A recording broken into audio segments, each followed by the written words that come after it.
Kan ahli tadi Mas terkait menstra tadi ya Mas. Ya. Oke, terima kasih ya. Artinya kita sama-sama sudah mendengar tadi bagaimana penjelasan bahwa menstra itu kaitan dengan kehendak batin untuk memiliki sesuatu barang. Dalam konteks ini bicara cincin. Faktanya ahli yang bersangkutan juga pernah diperiksa waktu di kepolisian di Polrestabes dulu. Beliau tetap berpendapat bahwa dengan adanya rangkaian fakta, adanya upaya pengembalian dari Kris namun ditolak dan seperti itu semuanya, itu menunjukkan bahwa adanya niat baik Bu Kris untuk mengembalikan barang itu dan tidak ada mensrea tadi, niat jahat untuk maksud memiliki tadi. Sehingga kalau memang tidak terpenuhi dengan niat memiliki, berarti memang tidak bisa dituduhkan dia mau mencuri, orang yang tidak bermaksud memiliki. Bahkan tadi ahli sendiri beranalogi sama seperti kalau kita di kereta misalnya, ada koper orang lain yang terbawa sama kita, tapi toh kita nggak bermaksud memiliki, tetap bukan bermaksud mencuri, gitu loh. Jadi keadaan-keadaan ini yang tadi juga kami sengaja menghadirkan ahli supaya ahli bisa memberikan pencerahan yang betul-betul tentang apa sih sebenarnya yang terkandung di dalam pemaknaan kita terhadap pasal 367 KUHP pencurian dalam rumah tangga sebenarnya. Satu hal lagi yang tadi yang kita lihat ahli tadi menerangkan bahwa harus adanya pisah meja atau pisah ranjang tadi. Penekanan ahli dalam penafsiran dan pendapat beliau ketika ditanyakan kami bahkan termasuk jaksa.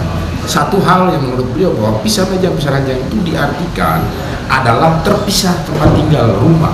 Jadi menurut ahli meskipun hari ini di meja A besok di meja B tapi masih dalam rumah yang sama, itu tidak bisa dimaknai pisah meja. Atau dalam hari ini pindah di kamar A besok di kamar B tapi masih dalam rumah yang sama, juga bukan pisah ranjang. Jadi pisah meja dan pisah ranjang itu kenapa penting? Karena menjadi syarat formil yang harus dipenuhi apabila mengadu dalam konteks pencurian dalam rumah tangga. Orang harus terbukti adanya pisah meja pisah ranjang. Ini sejalan dengan ahli sebelumnya yang misalkan harus dibuktikan pisah meja pisah ranjang. Sehingga yang ahli tadi Prof. Sejolo tadi menyatakan untuk bisa dinyatakan pisah meja pisah ranjang, tempat tinggalnya berbeda. Pisah betul mejanya, tapi meja yang satu rumah A, meja yang satu rumah B, tidak bisa di rumah yang sama. Begitu loh. Itu penekanan-penekanan yang tadi yang kami sangat harapkan, dan memang ahli juga menjelaskan memang seperti itu muatan materi, norma, kaidah yang memang terkandung dalam muatan materi pasal 367 tadi. Kejadian berarti masih statusnya masih suami istri? Masih, pada saat kejadian masih, karena belum terjadi perceraian pada saat itu dan belum ada. Atau tidak bisa dikatakan pencurian dalam rumah tangga. Kalau menurut ahli ya, lagi-lagi tadi kalau kita berangkat dari pemikiran ahli tadi, itu tidak terkualifikasi sebagai pisah meja pisah ranjang, karena pengkualifikasian pisah meja pisah ranjang inilah yang akan memenuhi syarat formil untuk melakukan pengaduan dalam konteks pasal 367 tadi. Satu Gitu. lagi Mas, Siap. terkait pengaduan tadi ada dua nama, itu sebenarnya yang disampaikan ahli sudah apa? Jadi begini, yang disampaikan ahli memang siapa yang mengadu itu dialah yang kemudian yang paling berhak atau paling merasa berkepentingan, punya legal standing, merasa dirugikan dan segala macam. Kami memang berangkat dari berkas. Di dalam berkas itu kan kami melihat ada dua pengadu. Pertama ditulis tangan oleh pelapor, kedua ada pengaduan yang ditulis oleh saksi Pak Bambang. Artinya kami sebenarnya mau mengkonstatir ini barang adalah Pak Bambang itu dalam BAP-nya, karena beliau tidak sempat diperiksa ya, beliau dengan segala macam alasan waktu itu tidak sempat diperiksa, kemudian dibacakan BAP-nya. Ada satu keterangan beliau yang kemudian menurut kami ini penting. Beliau menyatakan tidak tahu menahu ketika dikembalikan cincin itu waktu itu, tidak mau urus misalnya.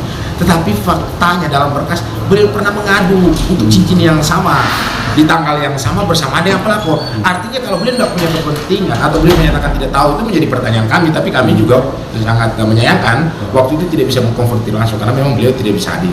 Nah, artinya kami mau bilang bahwa keterangan itu patut kita pertanyakan karena beliau pernah mengadu.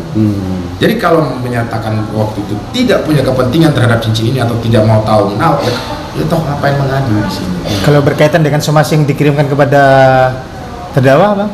Oke, izin. Terkait dengan somasi tadi ya, saya memang tadi sengaja sudah kita perlihatkan dan sudah ahli juga sampaikan di dalam persidangan bahwa somasi itu menurut ahli tadi tidak ada satupun poin yang kita menemukan adanya penegasan untuk klien kami ini segera kembalikan cincin, entah dalam waktu 1 hari, 2 hari, 3 hari dan sebagainya. Tetapi penegasannya bahwa kembali ke Jakarta, ke Surabaya, diminta kembali ke Surabaya dalam waktu 3 hari. dihimbau untuk kembali. Untuk rujuk itu istilahnya ya Bang. Ya kita nggak tahu. Tapi karena di Bali itu juga, di balik somasi itu juga disampaikan lampiran perjanjian perdamaian ya, antara pelapor dan klien kami. Tetapi klien kami karena dia merasa tidak tertarik lagi untuk berdamai dengan perjanjian, sudah dia tidak menggubris itu barang. Jadi yang mau kami sampaikan adalah somasi yang kemudian selama ini menjadi alasan bahwa karena sudah ditegur, bahkan sudah disomasi tidak mengembalikan, itu kita bisa bilang ternyata dalam fakta persidangan tadi somasi itu tidak tegas bahwa tolong kembalikan cincin ini dalam 3 hari. Tidak ada penegasan, bahkan ahli sendiri sudah menilai itu. Berarti somasi itu menjadi dasar satu delik aduan ini ya Bang? Salah satu dasar untuk menjadikan delik aduan? Ya, menjadi salah satu ini, artinya salah satu rangkaian yang menurutnya bahwa sudah pernah diminta baik-baik lewat somasi pun tetapi tidak dikembalikan. Tapi faktanya toh sudah pernah mau dikembalikan kan gitu. Artinya somasi itu terjadi di bulan apa? Bulan November. Pengembalian yang mau dilakukan pada saat itu di bulan apa? Bulan Januari. Ya. Artinya sebelum Januari pun Ivan juga sempat datang. Sudah mau dikembalikan, nggak mau. Berarti somasi itu waktu somasi itu tidak ada kaitan dengan dimintanya pengambilan cincin atau di arah pidana ini ya Bang? Tidak ada ya? Hanya untuk kembali lagi untuk rujuk lah bahasanya ya? Ya artinya bukan tidak ada ya, kami dalam pemahaman kami seperti itu. Dalam pemahaman penyidik dan pemahaman jaksa ya, kita nggak tahu. Tapi menurut apa yang terjadi menurutnya adalah karena sudah diminta baik-baik dengan somasi ya. Kita bicara konteks dakwaan ya. Bahwa sudah sempat disomasi tapi tidak dilakukan.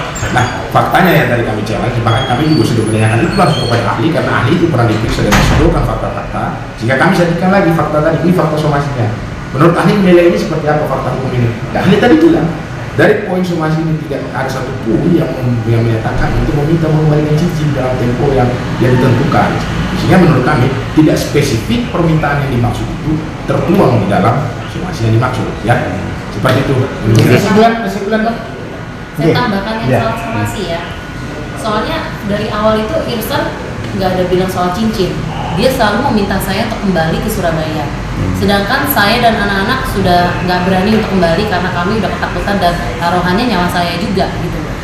Jadi memang waktu itu Irsan selalu dia udah kontak saya, dia bilang ini lu surat penawaran perdamaiannya. Jadi yang saya tahu tuh sepengetahuan saya diminta berdamai dan kembali ke Surabaya untuk rujuk dengan dia. Jadi suruh pulang kembali. Jadi ya masih menikah kan gitu. Tapi kan pertimbangan keluarga besar saya dan saya pun dan anak-anak saya sendiri pun udah nggak berani untuk kembali.